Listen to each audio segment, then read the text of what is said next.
Alrighty, so today's video is going to be all about wood carving. So I'm out in a beautiful mixed woodlands, lovely sunny day, going to be carving up a spoon, a fork and a knife, because I haven't seen a lot of videos online about how to carve a fork, so thought I'd cover that and yeah, just have some fun, cook up some lunch.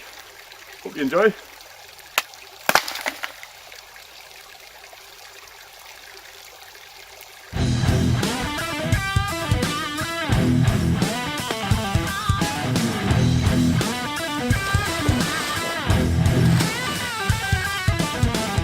Alright, so I was just busy getting ready to set up my little fire and everything like that. I did my standard check for widowmakers, which is falling branches that could potentially cause you any harm. It looks alright, you know. Then I kind of noticed this big bit of ash. It's an old dead branch. I followed it down. And you get all the way down to the bottom here. That is not what you want to see. So I kind of still want to camp here, so I'm going to see if I can just push it over. Alright, so a big tree like this is quite unpredictable as to what it's going to do when it does go. So always make sure you've got a clear exit strategy, a couple of paths you can go, nothing blocking your way, and yeah, be careful. I'm gonna move my bag too.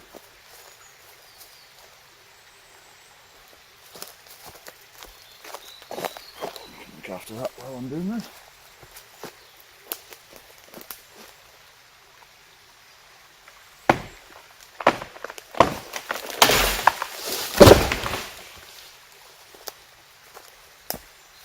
And that is how you take care of widowmakers.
So when you're choosing a piece of wood to carve your cutlery set out of, it's important to understand a few different trees.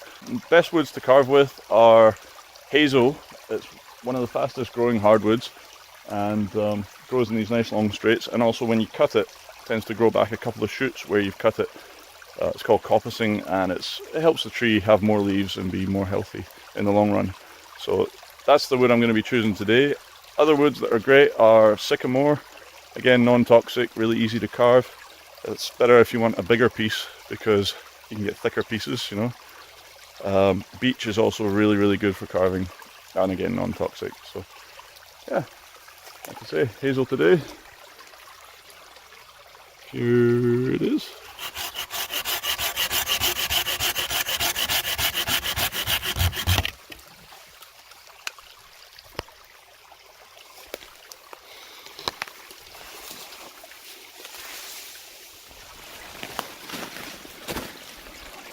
Let's see how I can get out of this.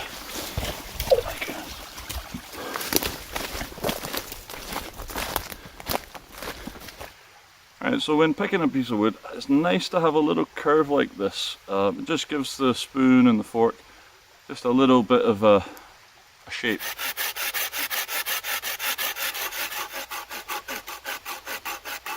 Alright, so although I only want the spoon to be this sort of length, finished product, I actually am going to cut a bit up here because it just gives you that extra bit to hold on to while you're carving, and means your hand's not quite so close to the blade. A bit safer.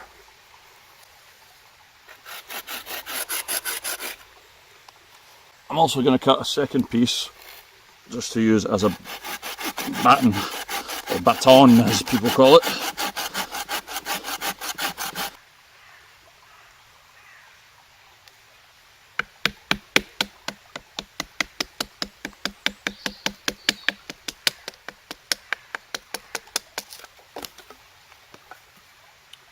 Oh, that worked really nicely.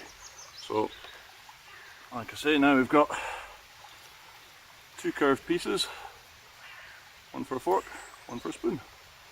Right, so to carve out the spoon, firstly we turn it round so you've got the spoon side in your hand, and I'm just going to thin out the handle a little bit just by carving in on the sides here. As you can see, this wood carves super easy. This is the same way you make a spatula too. So you're just kind of not making it too thin, but getting it started. There we go. And the trick is to keep it thick at the start, because you can thin in here and keep that thick, and then once you've finished carving your spoon, like all the bowl and everything like that, then you can thin this down and it doesn't snap. So if you get too thin here too quick, you start carving here and it just goes whack. So yeah, I'm just going to get the bark off here. Oh, this wee bit's a bit annoying. There we go.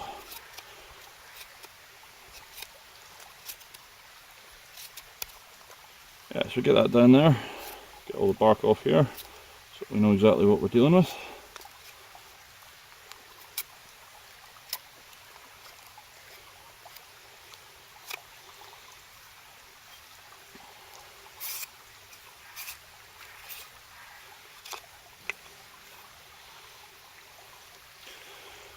And as you can see, we've got a thick spatula. Alright, there's a couple of different ways to get the bowl in the spoon, you know, like the concave bit. You can actually use a bow drill. I've done that before. You can use your knife if it's really, really sharp. You can kind of just carve away, but I feel like it's a bit of a nuisance doing it that way. Or you can get a special tool like a crook knife or, you know, wood carving tools. So I'm just going to be using this little wood carving tool instead of a crook knife or my Bushcraft knife, just to get the bowl carved out, because I feel like I have more accuracy with this, and again it's safer because it's pushing away. I feel like a crook knife, it works, you know, it works great, but I feel like you can choose the size of your bowl a little bit better with this tool.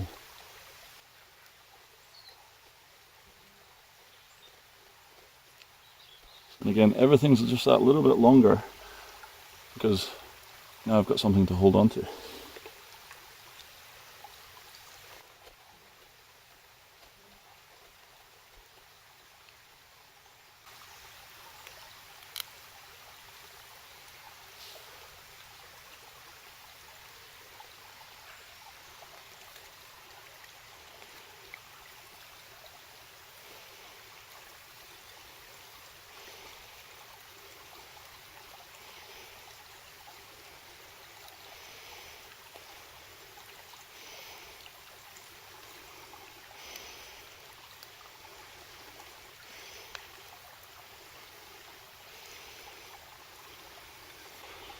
Okay, so now I've got a nice concave bit carved out there, I can start shaping the rest of the spoon around that.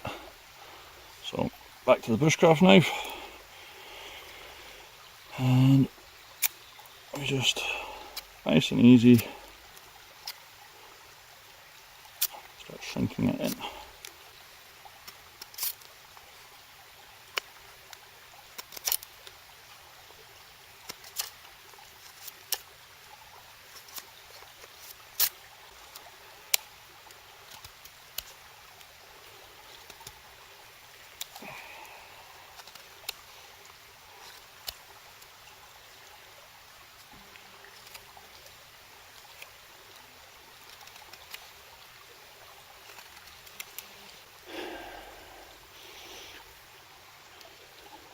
And just having this little bit at the end there is just super handy for holding it, because see, if you're just holding the spoon, it's a lot harder to keep these fine little details.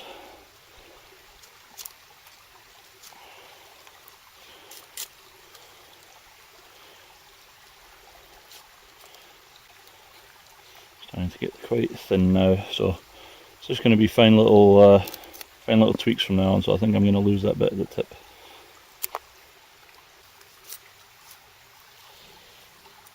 Just going to break it here.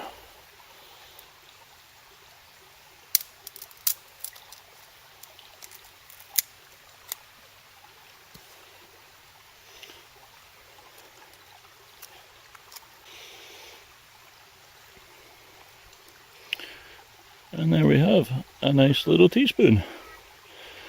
And where you take it from there is up to you. You can make it fancier or less fancy, but that is a perfectly functional little spoon. Right, so there's not a lot of difference between carving a spatula and carving a fork, so we can kind of cover them both on the same thing. All you do is, if you want it to be a fork, you cut some grooves with the grain as you go. So, oh, I'm at the wrong angle for this. Hold on, let me move.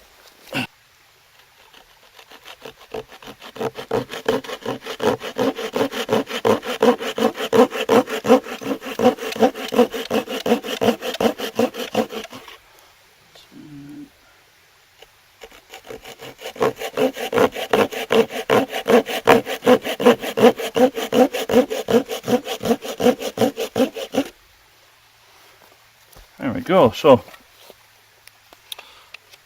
that is the main difference. So once you've got your 3 cuts, just like that, you then carve a spatula. Get that out of the way.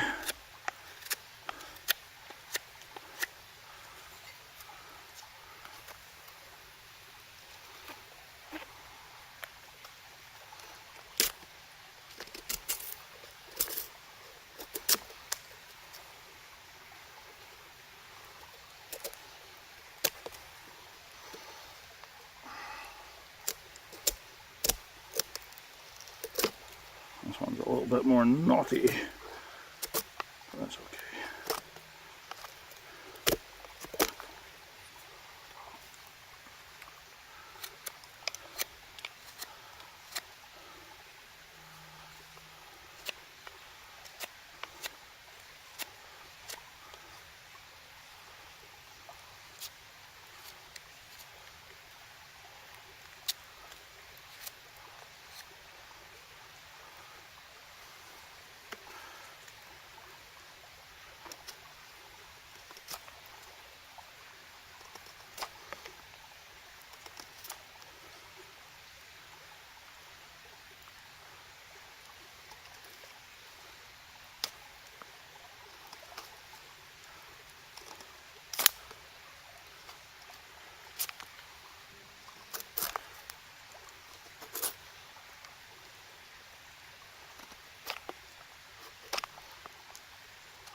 Right, so when you get to this sort of stage where it's reasonably thin, in fact I might make it a wee bit thinner.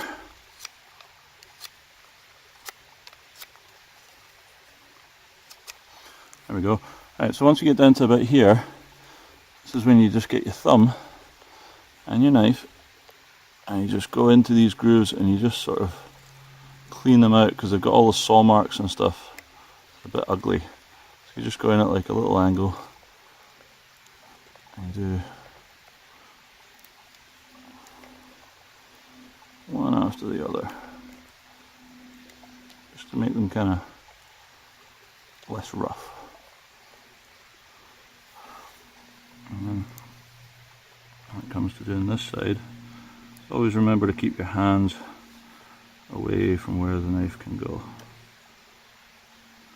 It's one of those problems is you want a really, really sharp knife for doing this, because it makes it easier.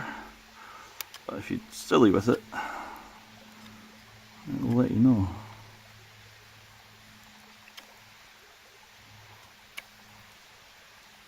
It's hard, I'm doing some of these things at a bit of a funny angle just for the camera.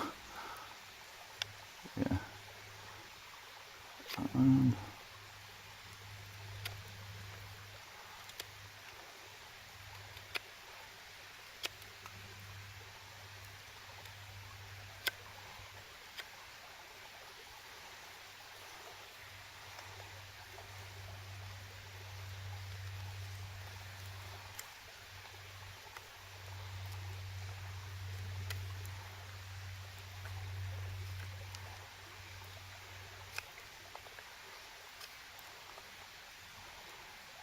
And remember, this is a wooden fork, not a metal one, so you have to go a little bit thicker.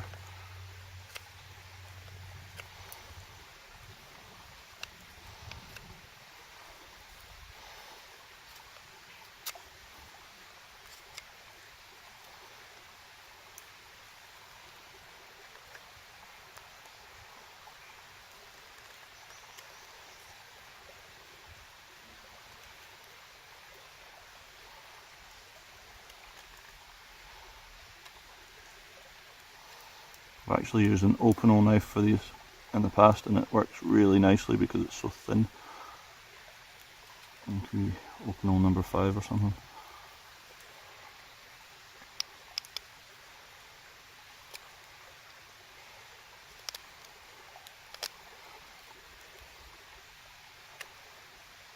Just gonna make little spikes on the end of these.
Alright.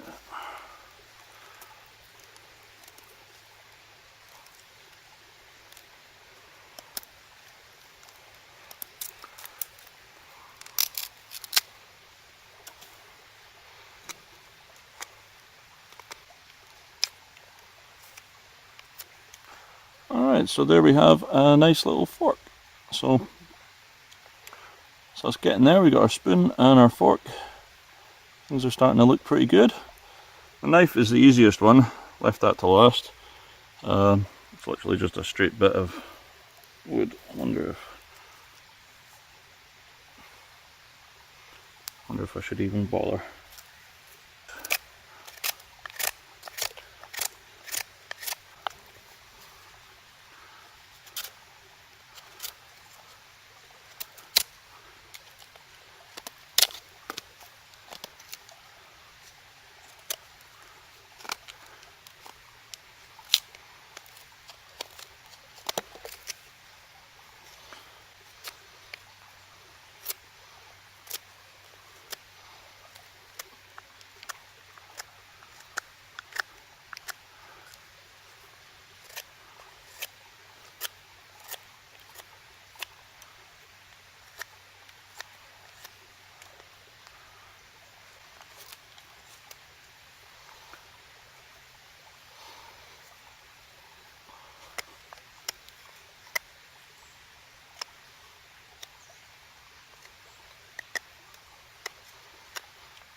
Alright, so there you have it. We have a spoon, a knife, and a fork for all your culinary needs in the woods. Yeah, little tips on safety. Try not to cut yourself, obviously. Always cut away from yourself. Don't sit cutting between your legs, because you've got a lot of arteries coming down the inside of your legs, and if you hit them with a bushcraft knife, it will be a bad day.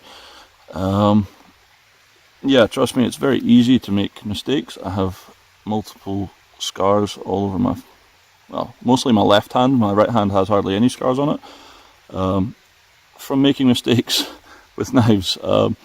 So yeah, just stay careful out there. Don't carve if you're tired or if you're drunk, and have fun. Let's go on to lunch.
Alright, so there you go. You can see I've cut the skewer to be sort of thinner and fatter, so that when I rotate, the sausages don't just swivel round on it. If you make it perfectly round, it doesn't work so good. Alright, so to go with the sausages, I have some Irish stew, which comes in its own camping pot. Very clever.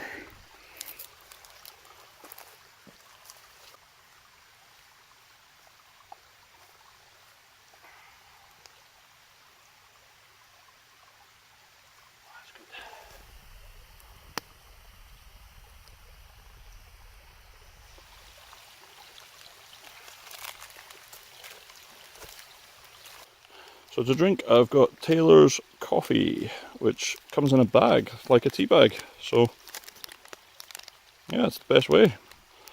That's the best way I've found anyway.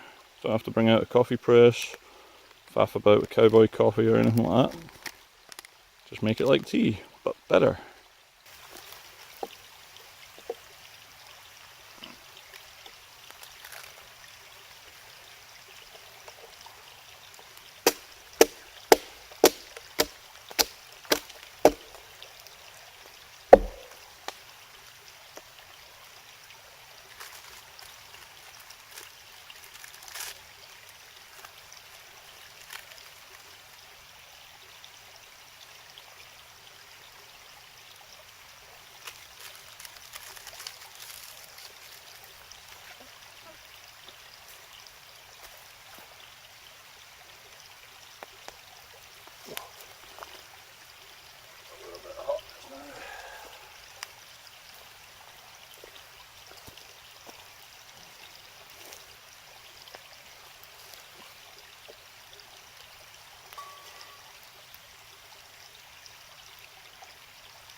Did you see that?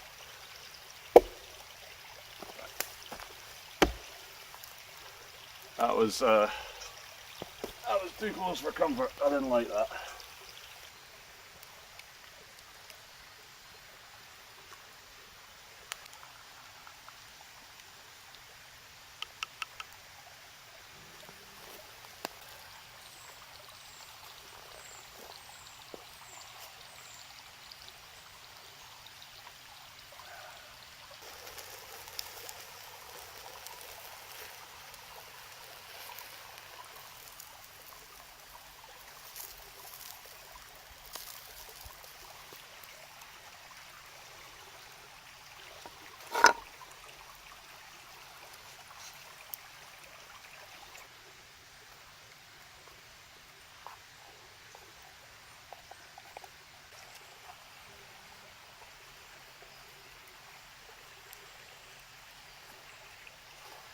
With all the stuff that's going on at the moment, this sort of thing just satisfies the soul. It's simple and fun.